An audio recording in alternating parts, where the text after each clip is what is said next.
2024 season is nearly upon us, and I just wanted to bring you some updates to the rules that we're going to have for this season. Some of them big you probably already heard of, and we'll start at the main one. The sprint format has changed. Traditionally we used to get this qualifying for the race that on Sunday that would take place on the Friday. Now that has been changed. We're going to get the free practice one as usual on Friday.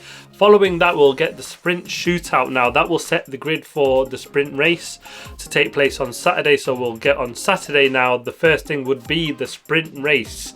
Following that, we'll get the race, the qualifying for the race, which will take place on Sunday as usual.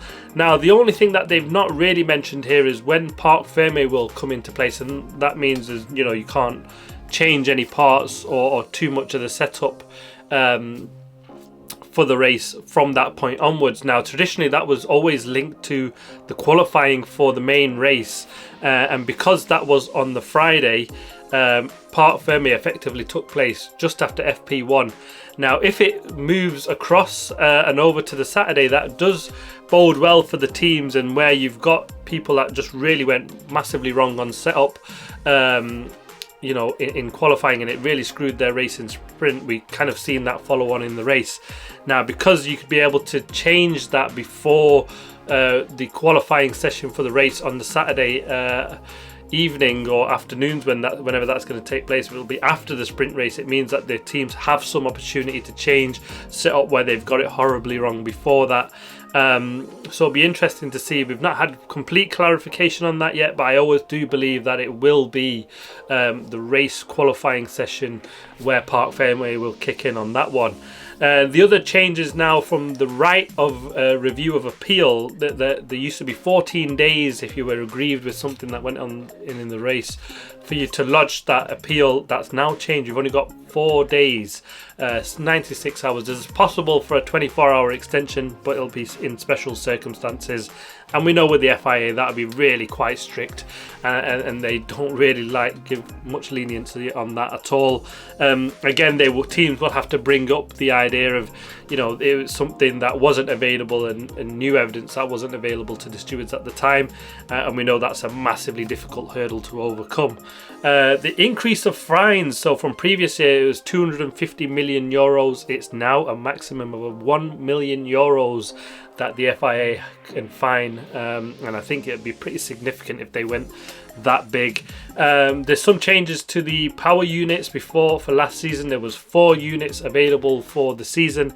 This year they've gone back to 3, so it's just 3 ICE units, 3 MGUH and 3 MGUK, and the TC units, the other ones, they'll still remain at 2 units, and that we've seen sort of come and scupper Carlos Sainz last season with that grade drain coming up and blowing that one, didn't we, last season?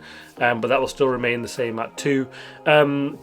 The other changes now is that the running of the car, so that in promotional events they can use the current car, but they were limited to 100 kilometers an hour for one day of the event. And that's been doubled now, so they can get some extra running in on these events using their current cars.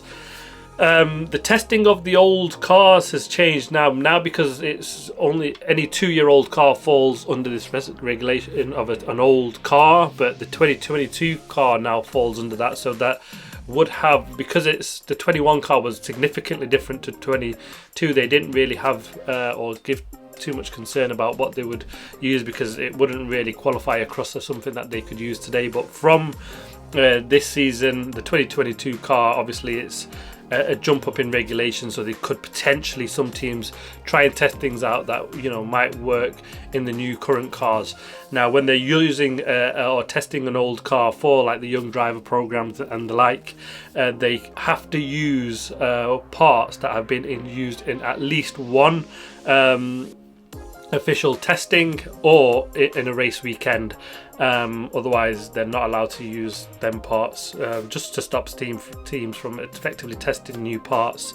And there's been an increase in capital expenditure under the cost cap rule for the bottom 4 teams in the constructors table. So they're getting from 45 million, they can go up to 65 million, so an extra 20 million for the teams to spend and upgrade their facilities. You know, that'd be a massive budget for teams like Haas and Stake and the like, you know, and they've got big budgets and changes coming their way, haven't they? So potentially, and so they can really fund and try and bridge that gap to the top.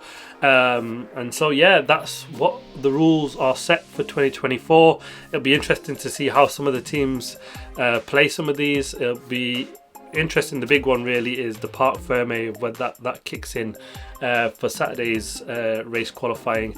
But there we have it. Exciting times ahead. Rules and regulations all laid out, so you've no confusion for when you get there in the first race and think, what's going on here? But there we have it. Thanks for watching. Please like, subscribe and comment as always. See you next time.